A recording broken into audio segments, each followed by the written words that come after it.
I've been thinking a lot lately about forgiveness. The number one offender for most people in life is resentment. But the problem is a lot of people don't understand forgiveness. A lot of people don't understand resentment. I didn't either for many, many years. I'll tell you a little story about myself in my pathway to forgiveness, in my pathway to understanding resentment. I went into recovery in January 2004. And at that time in my life, someone done something very, very tragic to me. And I found it very hard to forgive him. I didn't even know what the word forgiveness meant.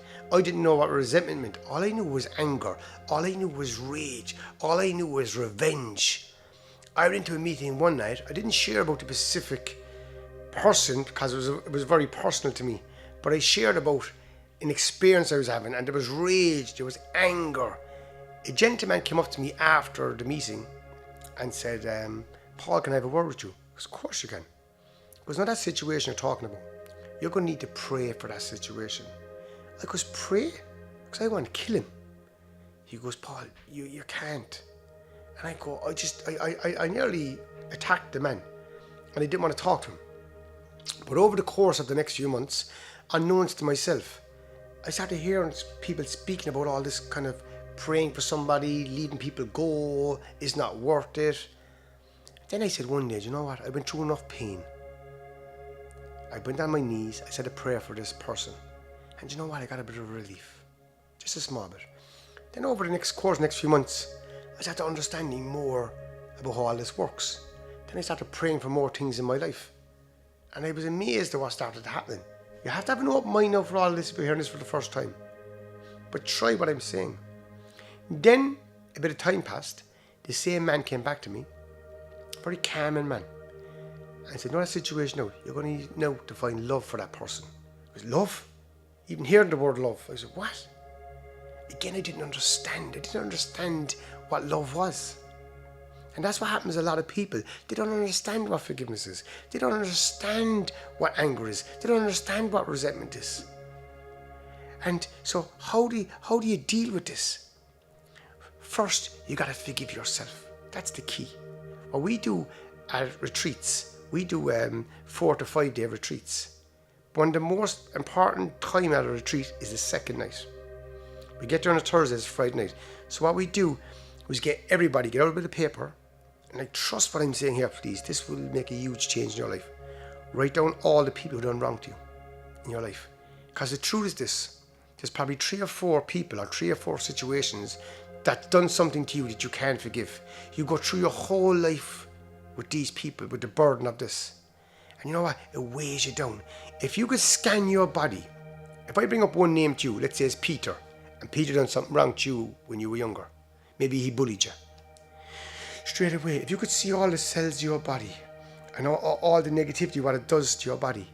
This has been scientifically done now by the likes of Bruce Lipton, Joe Dispenza. Joe Dispenza has actually scanned people's brains in Australia when they were praying for him in America, and you can see the difference before the scan and after the scan. It's crazy. This stuff now is not just hearsay anymore, it's scientifically done. So when you're negative yourself, what happens? You're destroying yourself. Do you know that every single sickness in the world right now starts with negativity, then it eventually appears in a physical manifestation? So what is negativity? Negativity is just you not accepting the present moment. So every time you don't accept the present moment, actually a layer of residue hangs onto the body. It's like a negative energy field. So what happens? You have to start the journey within. You have to start forgiving yourself. Leave yourself go for everything you've done in the past. Forgive yourself. When you know better, you do better. I'm sure people have done some things wrong to you, but I'm sure you've done some things wrong to people too. So what we do up here in the retreat, we get them to write down every single thing that was done to them.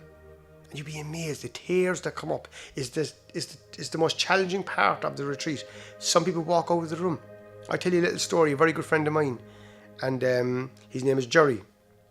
He was at my mentor's retreat, Stevie McGowan, and the forgiveness came up. He didn't understand forgiveness at the time, and someone in his family had done something wrong to him. And what happened when the name came up, he got so raged, so angry, he left the room. He could not come back into the room. Stevie got him back into the room, and he was able to let that person go out of his life. So when you write it all down on paper, what we do then, we get everyone in to go around the fire, and then you walk over the fire and you just drop the paper on the fire and you leave it go. If you want true freedom in your life, you got to let go of the past. You got to let go. Life is life. Hurt people hurt. But when you let go of all the people done wrong to you, you're free. Isn't that what life's all about? Life's about freedom. Life's about you living to your potential. Life's about being happy. Like if I never heard about this information, I wouldn't understand how to do it. But we go to retreats. You know what people say after about 4 or 5 days when they come home? They feel about 10 stone lighter. They actually put up weight because where we go, we eat so much food. Up in Annam-Cree, up in Austin's place. But what they mean is 10 stone lighter in their body, in the freedom. They were carrying situations their whole life. Think about it. You could be 50 years of age, 70 years of age, 80 years of age, and you're carrying something that happened 50, 60 years ago. Like you go down the road, let's say whatever street you're living, the main street, you see somebody who might have said something wrong to you 30 years ago in school. By the time you get to the next street, in your head, you're arguing with him, you're shouting and roaring at him. That's another thing, is anger. What is anger?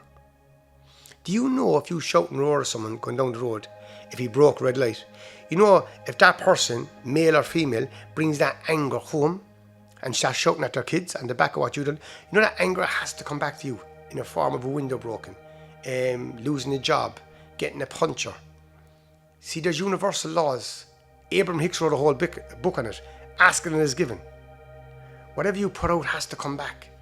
So if you want more patience, give patience. If you want more love, give love. The first form of creation is the thought you think. The second form of creation is the word you speak. So the word you speak has so much power. When you change the way you speak, your whole life changes. When you change the way you look at things, the things you look at change. As a human being, we're so powerful. Eckhart Tolle told a story. One day he's walking down the road. The beggar asked him for money. He was sitting on the box. Eckhart Tolle said, open the box. The gold is in there. What he meant is look inside. The goal is in here.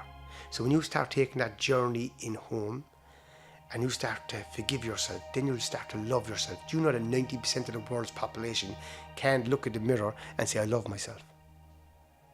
As a kid, you loved yourself. As a kid, you were free. We just all being conditioned, and we're all taking on other people's programs. We're taking on all the stuff that happened to us, and we get all this anxiety. And there's another word that gets thrown everywhere. It's called depression. What is depression? I'm not saying depression is not real. I know people who are depressed, but what I'm saying is, what is depression? Let's strip it down. Depression is layers and layers of negativity. What's that? Not accepting the present moment. When you make the present moment your best friend, right now, this moment, this second, what happens? You're not leaving any negative energy in, and then you're freeing yourself up. Then you're blossoming from inside out. You're full of love. You're full of joy. You're full of freedom. Then when situations arise, you forgive way faster. Will you have days where you don't forgive? Will you have days where you're demented? Absolutely. But with these tools and techniques, you're going to learn to forgive. As I started with this video, hear what I said. Resentment is the number one offender for nearly every single person. So don't go through the rest of your life resenting a few people who done something wrong to you a long time ago. Leave them go. Leave them go and turn the journey back home. Forgive yourself. There's things I've done in my life I'm not happy with. I'm sure there's things you've done in your life you're not happy with. It's called life. None of us get it perfect. This is a spiritual journey we're all on together. All we're doing is trying to do our best. That's all. Nobody gets it right every day. Apply these tools and techniques in your life and watch the miracles happen. Take care.